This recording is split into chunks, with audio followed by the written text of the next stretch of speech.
el título de la predicación de hoy es ¿Quién es el hombre? Esto nos lo va a explicar el autor de Hebreos, en Hebreos 2, del 5 al 9.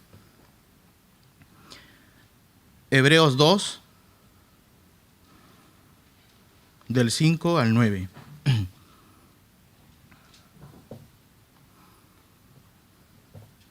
Dice así la palabra de Dios: porque no sujetó a los ángeles el mundo venidero, acerca del cual estamos hablando. Pero alguien testificó en cierto lugar, diciendo: ¿qué es el hombre para que te acuerdes de él, o el hijo del hombre para que le visites?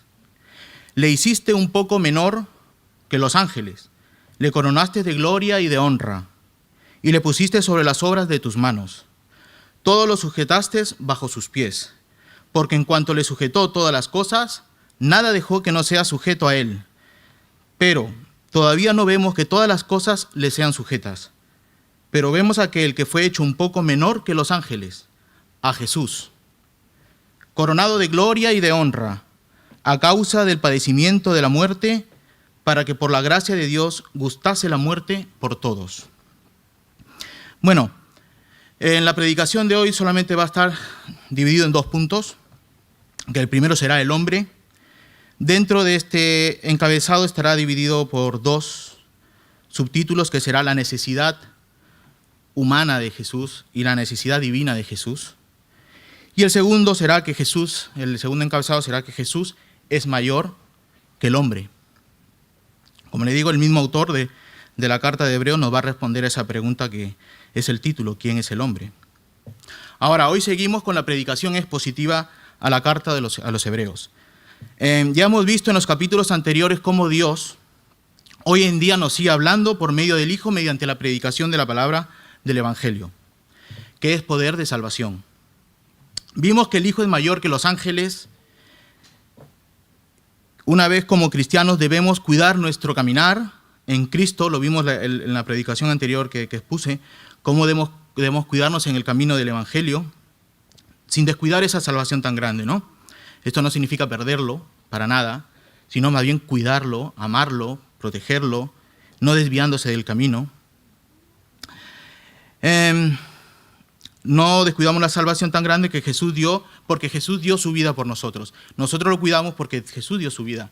¿Cómo vamos a descuidar un sacrificio tan grande y nosotros manchar, ¿no? Con nuestro camino, con nuestro andar, esa obra maravillosa, perfecta?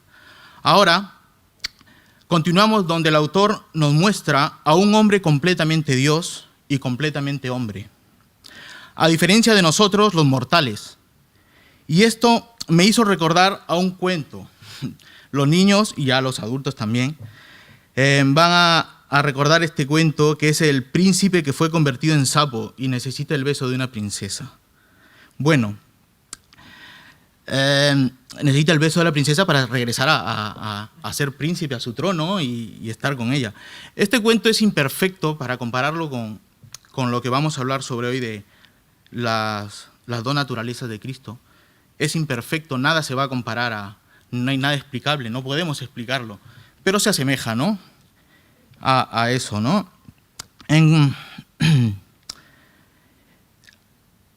Bien, pero podemos ver que el sapo nunca dejó de ser príncipe, a pesar que fue sapo, se convirtió en sapico, pero nunca dejó de ser, siempre fue príncipe y sapo a la vez.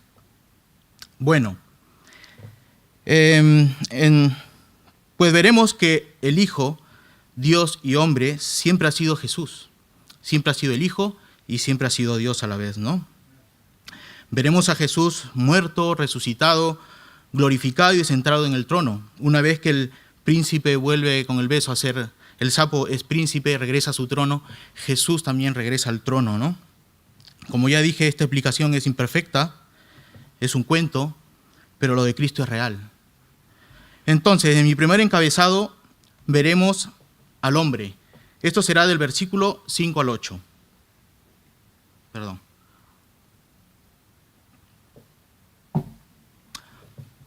Dice, el versículo número 5 dice: porque no sujetó a los ángeles el mundo venidero acerca del cual estamos hablando. Ahora, porque no sujetó a los ángeles, empieza el autor. Hermano y amigo, ya vimos el capítulo anterior, dice que el día que Jesús ascendió a los cielos se sentó a la diestra del Padre, hecho tanto superior a los ángeles. El día que subió al trono fue superior que los ángeles. El Hijo es superior a los ángeles, ya que el día que se sentó en su trono, tiene el cetro en su mano y heredó mayor nombre que ellos.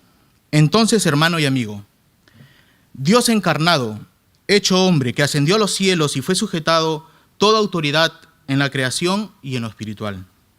A Él le fue dado toda soberanía y autoridad del mundo. En Él está en su eminencia y supremacía de todo. Los ángeles carecen de todo esto. Por eso el autor nos dice que no les fue sujeto a los ángeles. Ahora, la pregunta es, ¿qué no les fue sujeto a los ángeles? Seguimos con el texto. Porque no sujetó a los ángeles el mundo venidero. Como sigue la línea contextual, hablando de que Jesús, el Hijo encarnado, que vino al mundo a ser mediador de un nuevo pacto. Por consiguiente, tenemos dos pactos. El antiguo pacto, donde el hombre sacrifica animales sin ninguna garantía de su salvación. Y tenemos al Hijo encarnado, hecho hombre, que vino como el Cordero perfecto. Sacrificio agradable delante del Padre, expiación de nuestros pecados. Vino a ser mediador de un mejor pacto. Podemos ver aquí una intersección entre dos eras. Si unimos estas dos eras, vemos la crucifixión del Mesías en la intersección, en estas dos. La crucifixión del Mesías con el acto de separación del antiguo y el venidero, que es nosotros, el nuevo pacto. Entonces vemos que lo venidero no se refiere solo al tiempo futuro, sino que todo lo que acontece desde la ascensión, donde se sentó en su trono y tiene el cetro y gobierna a la diestra del Padre hasta su regreso. Así que no sujetó ninguna autoridad a los ángeles de todo lo que acontecería en los tiempos venideros, no, porque esto sería sujeto a Cristo. Por eso nos dice, no sujetó a los ángeles, le fue sujeto a Cristo porque Cristo es mayor que los ángeles. Entonces a Él le fue dado toda soberanía y supremacía. Esto lo veremos claramente más adelante en el versículo 9. Ahora dice, el versículo sigue, acerca del cual estamos hablando. A esto se refiere el autor a la carta de los Hebreos, a este tiempo venidero, gobernado por el Hijo encarnado, que le ha dado toda autoridad, como dice en el capítulo 1, 3, en el capítulo anterior que estuvimos de Hebreos. Él es el resplandor de su gloria y la expresión exacta de su naturaleza, y sostiene todas las cosas por su palabra, de su poder. Después de llevar a cabo la purificación de los pecados, se sentó a la diestra de la majestad en las alturas. El autor nos está diciendo que Él tiene toda autoridad. En Él fueron hechas todas las cosas. En Él permanecemos nosotros. Más adelante, en el versículo 13 del capítulo 1 nos dice, se sienta a mi diestra hasta que ponga a tus enemigos por estrado de tus pies. Entonces, el versículo 6 del capítulo 2 nos dice, como sigue el autor, pero alguien testificó en cierto lugar, diciendo, ¿qué es el hombre para que te acuerdes de él? ¿O el hijo del hombre para que le visites? A partir de este versículo vemos un cambio de tema, dejando atrás la superioridad de Cristo sobre los ángeles. Y el autor nos va a introducir en un tema mucho más amplio. Otra comparación, como ya ha venido haciendo, y dejando atrás que Cristo es el autor de la creación y de supremacía ante los ángeles. Ahora podremos ver una comparación y supremacía entre el hombre natural, creado por Dios Trino, y el Hijo del Hombre. Dios encarnado y humillado, afligido, muerto, resucitado, ascendido, coronado en gloria y honor. El texto continúa en el verso 6. Pero alguien testificó en cierto lugar diciendo. El autor está evitando decir quién testificó en algún lugar, sabiendo que sus oyentes podrían identificarlo si son conocedores de las Escrituras. Esto es el Antiguo Testamento. Así que debemos identificar nosotros al autor del cual se está refiriendo el autor de Hebreos. Entonces, ¿qué dijo esta persona? ¿Quién fue? Bueno, leamos el verso 6 al 8. Dice: ¿qué es el hombre para que de él te acuerdes, o el hijo del hombre para que te intereses en él? Le has hecho un poco inferior a los ángeles, le has coronado de gloria y honor, y le has puesto sobre las obras de tus manos. Todo lo has sujetado bajo tus pies. Podemos identificar esta porción de las Escrituras en el Salmo 8 del rey David. Acompáñame al Salmo número 8. El Reina Valera lo titula, esto no es inspirado por el Espíritu, dice: la gloria de Dios y la honra del hombre. Al músico principal sobre el Gitit, Salmo de David. Esta es la información que nos dan hoy en día sobre el texto de Salmos 8. Entonces, Salmo 8 empieza diciendo, y van a ver que el autor ha cogido este texto del Antiguo Testamento y por un motivo de revelación superior nos los trae a Hebreos. ¿Y por qué lo hace? Dice así el Salmo 8: Oh Jehová, Señor nuestro, cuán glorioso es tu nombre en toda la tierra. Has puesto tu gloria sobre los cielos. De la boca de los niños y de los que maman fundaste la fortaleza a causa de tus enemigos, para hacer callar al enemigo y al vengativo. Cuando veo tus cielos, obra de tus dedos, la luna y las estrellas que tú formaste, digo, ¿qué es el hombre para que tengas de él memoria, y el hijo del hombre para que lo visites? Le has hecho poco menor que los ángeles y lo coronaste de gloria y de honra. Le hiciste señorear sobre las obras de tus manos, todo lo pusiste bajo de sus pies, ovejas y bueyes, todo ello, y asimismo las bestias del campo, las aves del cielo y los peces del mar, todo cuanto pasa por los senderos del mar. Oh Jehová, Señor nuestro, cuán grande es tu nombre en toda la tierra. Este salmo es majestuoso porque podemos ver la obra de Dios y lo magnífico que es su creación y la obra de sus manos. Vemos en el verso 4, es tomado y llevado por el autor de la carta de los Hebreos. El salmista se pregunta: ¿qué es el hombre para que tengas de él memoria, y el hijo del hombre para que lo visites? Una muy buena pregunta. ¿Qué es el hombre? Podemos entender que esta interrogante es sobre toda la humanidad. No está diciendo quiénes son los salvos, quiénes son, ¿no?, el pueblo judío. No está diciendo quién es el hombre. Podemos entender que se está preguntando en toda la creación quién es el hombre para que te acuerdes de él y lo visites. Podemos entender que este interrogante es sobre la humanidad desde Adán hasta el día de hoy. Nosotros también nos preguntamos, ¿por qué nos visitas? ¿Por qué hasta ahora? Pues bueno, porque el Señor se tendría que acordar de nosotros, creados para gobernar con autoridad en toda la creación, pero que en su momento prefirió ser más que Dios. Recuerdan a Adán y Eva. Y le cedió toda autoridad al enemigo, a Satanás. A pesar de todo ello, podemos ver la gracia común de Dios sobre toda la humanidad. Como dice en Mateo 5. Mateo 5, 45 dice: que hace salir su sol sobre los malos y buenos, y que hace llover sobre los justos e injustos. Vemos que Dios se acuerda de su creación humana y su bendición común está sobre todos y se acuerda de ellos cada día. El salmista sigue: le has hecho poco menor que los ángeles y lo coronaste de gloria y de honra. Dios creó al hombre, representado por Adán, hecho un poco menor que los ángeles espirituales y poderosos en fuerza y eternos. Dios puso sobre la cabeza de Adán la corona de gloria y de honra, para que en su representación gobernara el mundo. Pero esta gloria y honra fue arrebatada por Satanás, y desde entonces toda la creación está en contra del hombre y gime por su salvación. Esto lo podemos ver literalmente en los animales. Ponte delante de un león salvaje, acarícialo.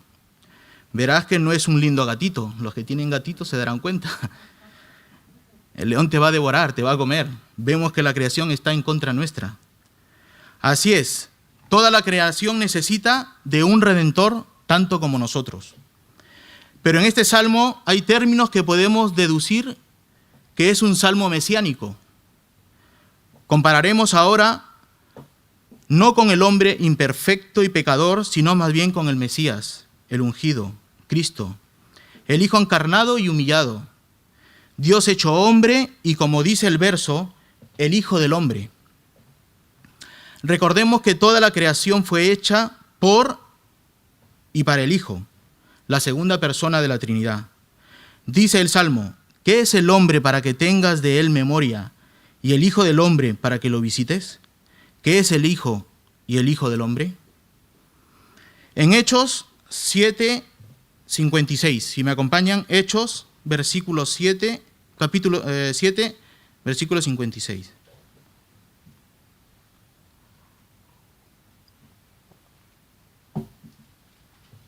Hechos 7:56. ¿Qué es el hombre y el Hijo del hombre? Es la pregunta.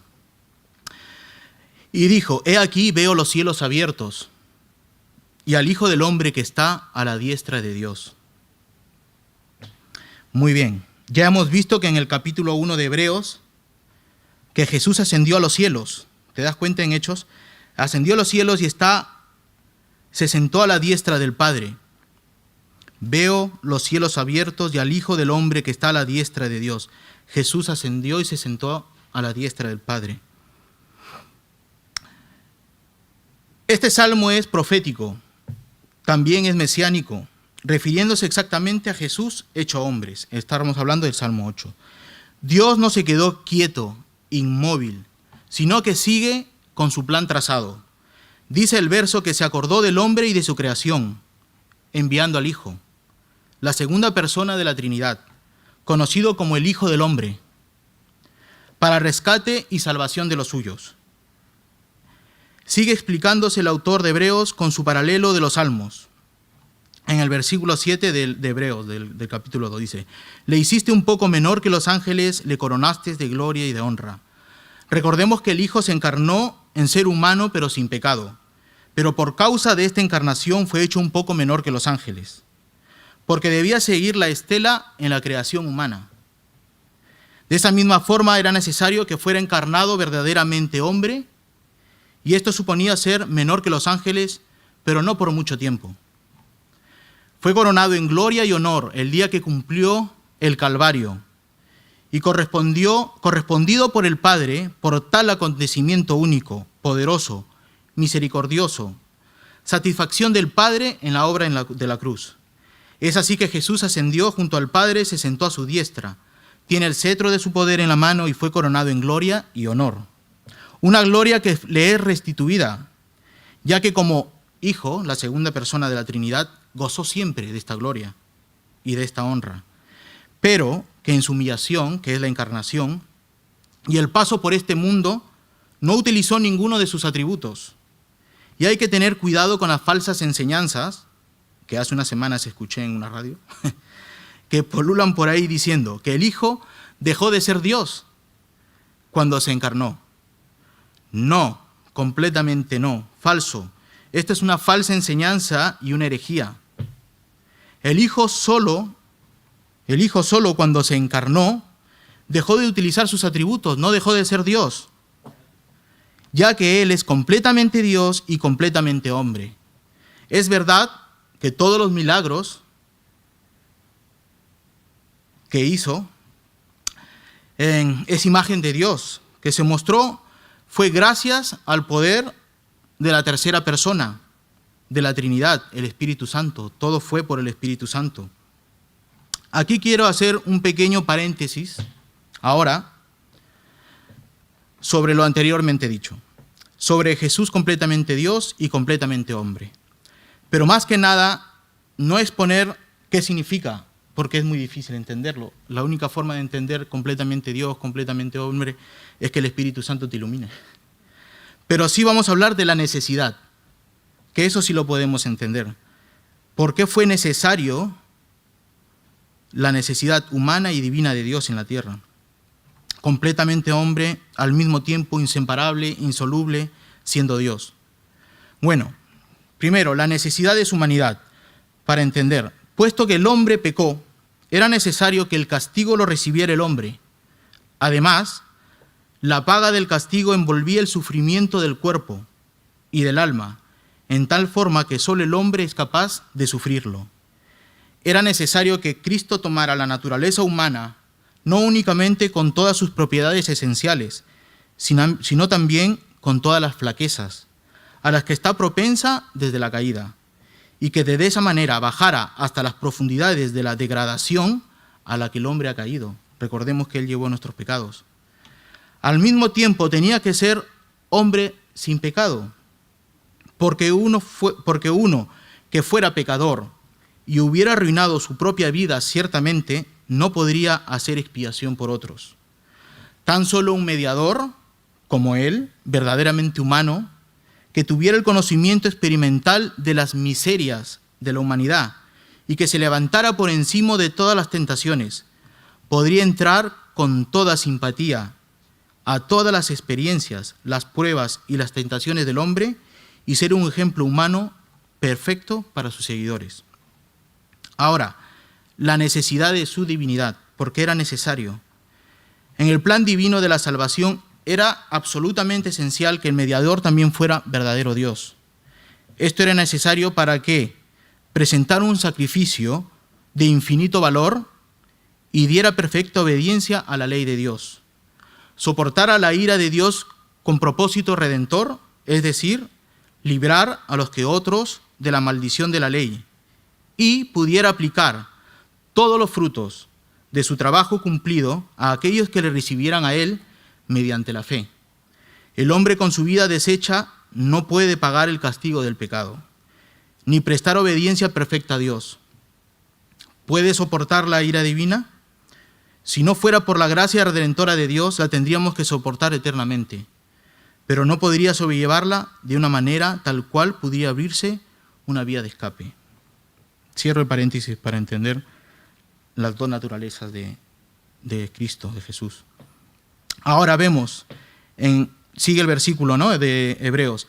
Cristo, coronado en gloria y honra, le pusiste sobre las horas de tus manos, todo lo sujetaste bajo sus pies. Hasta ahora, hermanos y amigos, hemos visto cómo se cumplía este salmo profético en Jesús, nuestro Señor y Salvador. A Él le está sujeto todo bajo sus pies. Sus enemigos están bajo sus pies. Nos dice 1 Corintios 15:25. Porque preciso es que Él reine hasta que haya puesto a todos sus enemigos bajo sus pies. Hermano, adoremos al Rey de Reyes y Señor de Señores. El verso 8 dice, todo lo sujetaste bajo sus pies, en cuanto le sujetó todas las cosas. Nada dejó que no sea sujeto a Él, pero todavía no vemos que todas las cosas le sean sujetas. Podemos ver en este versículo que Dios puso al hombre antes de la caída como gobernante de la creación. Pero podemos ver que el autor va más allá. Y se está refiriendo a Jesús coronado en gloria y honra, que le fue sujeto todo, pero si observamos, vemos aún pecado en este mundo. No todo ha sido completado, y el pecado impera a sus anchas en todos los ámbitos terrenales, como dice Romanos 8, 19 al 25. Romanos 8, 19 al 25.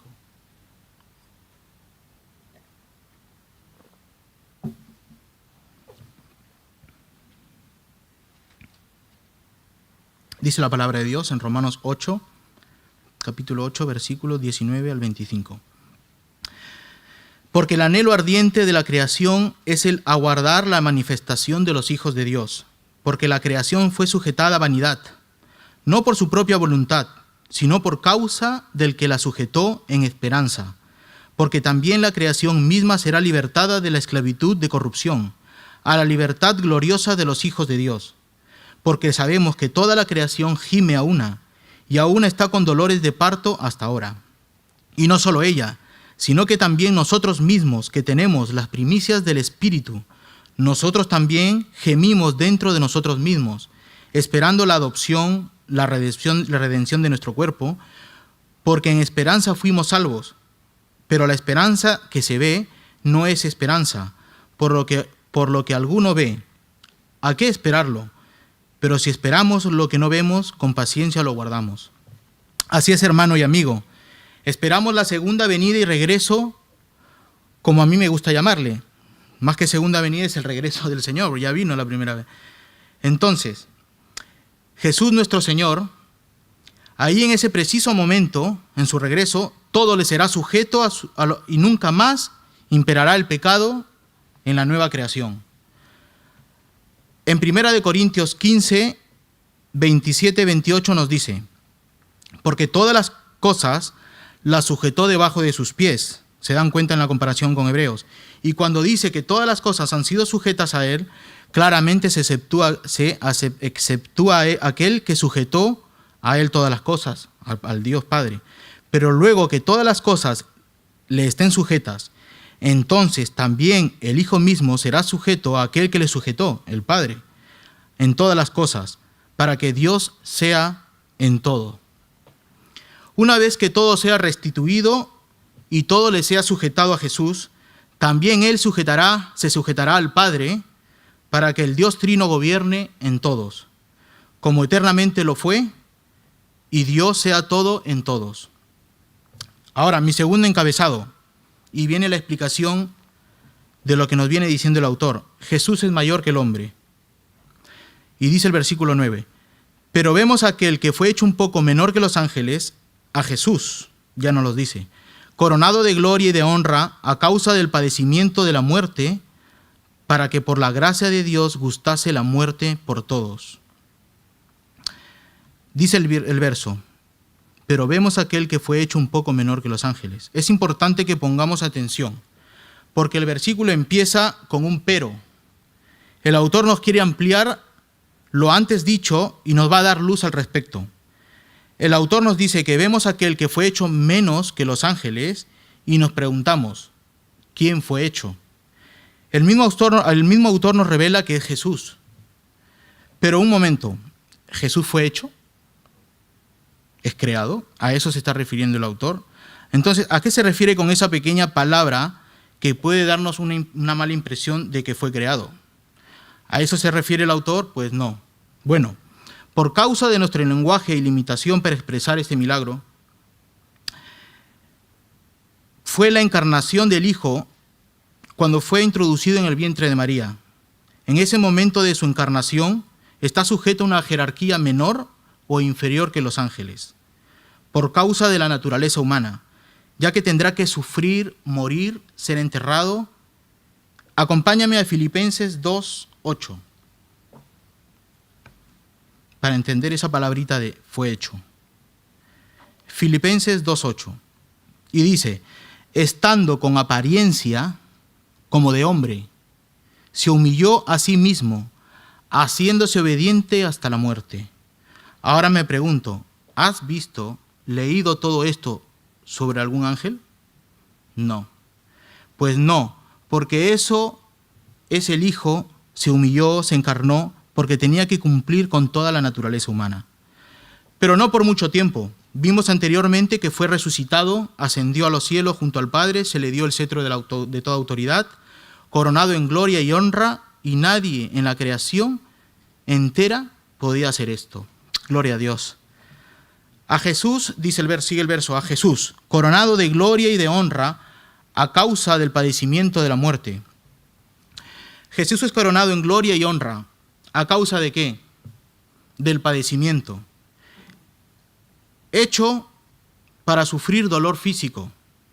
Yo diría extremo. Vemos que el autor usa el nombre de Jesús y ya no dice hijo. En el capítulo 1 vemos cómo utilizaba hijo.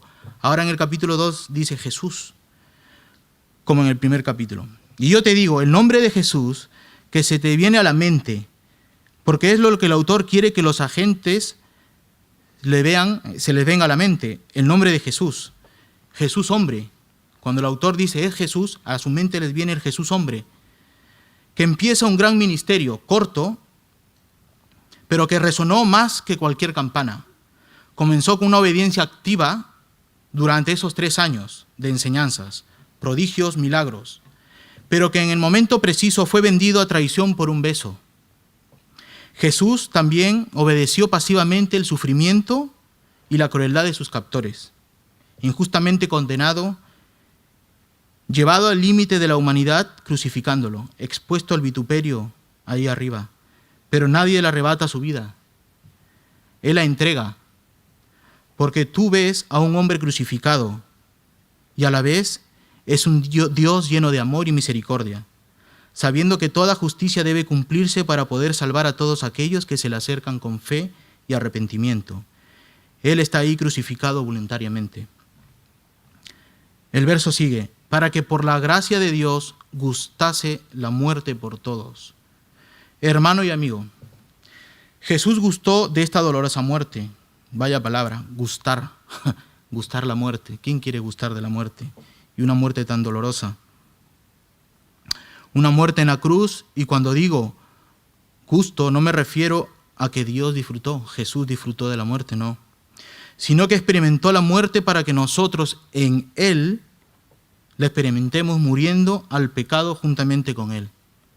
Sí, el justo llevando nuestro pecado a la muerte, salvándonos por su sangre. Pero la muerte no lo retuvo. Él es Dios hombre, justo. La muerte no puede retener a un justo y santo. Y por causa de su obediencia al Padre y su justicia, es resucitado en gloria y reclamando para sí todo lo que el Padre le dio en fe desde antes de la fundación del mundo. Gloria a Dios, su gloria. Ahora, para terminar y responder la pregunta del título de esta predicación, ¿quién es el hombre? El Hijo del Hombre es Jesús, un título divino que se refiere siempre a nuestro amado Señor y Salvador, como dice en Daniel 7. Vi venir en las nubes del cielo como un hijo del hombre, que se acercó al anciano y se presentó ante él. Le dieron poder real y dominio. Todos los pueblos, naciones y lenguas lo respetarán. Su dominio es eterno y no pasa su reino, no tendrá fin. La carta a los Hebreos viene diciéndonos cómo Jesús es coronado en gloria y honor. Tiene el cetro en su mano y le fue dado todo poder y dominio. Y cuando regrese vendrá sobre las nubes en caballo blanco. Jesús, completamente Dios y completamente hombre, es el Hijo del Hombre. Hermano y amigo, Jesús murió por ti, escúchalo. Como dice el versículo, por la gracia de Dios. Esta salvación es por gracia, un don, un regalo inmerecido. No por obras, no necesitas hacer nada más que pedirle en fe arrepentimiento, que Dios obre en tu alma muerta al pecado y que el Espíritu Santo te dé vida y te lleve a los pies de Jesús, autor y consumidor de tu salvación. Hermano y amigo, empieza un nuevo año en el 2021. Dejamos atrás un año duro, pero que Dios siempre ha tenido bajo todo su control. Y damos gracias a Dios que podemos estar juntos aquí adorándolo. Este año seguiremos adorándolo, un año donde debemos recordar la misericordia de Jesús por los perdidos y los esclavos del pecado. Prediquemos el mensaje del Evangelio, que es poder de salvación en todos los ámbitos de la sociedad, y Dios nos guarde en este año nuevo. A Él sea la gloria.